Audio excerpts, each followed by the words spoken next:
akantu gato ngahagika ku ndisho nkabona gutamira rwose kubera ko aya menyo aya yose n'iri ry'imbere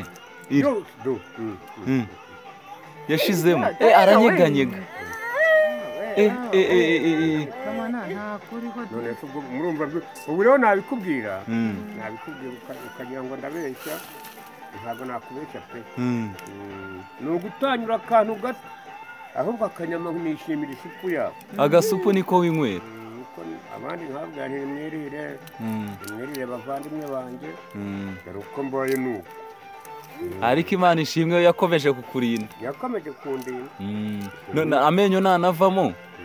uzarya ngo urabisekura kubisekura n'umwuko yamara koroha neza niba ahubwo nari mfite urumva niba nari mfite paswari najya nshyiramo nkagira paswari nkabisya ngatega isafuriya munsi nkabisya namara kubisya nkabyegeranya nkazana agasosi none nta paswari rero inaha ngaha iba ako ibyo umajeho kugira imyaka ingahe yewe se uyu mwaka ushize ubu ngubu nuzuza imyaka 69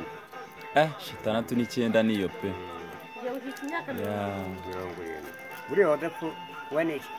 ni ishyano ryo afite myinshi cyane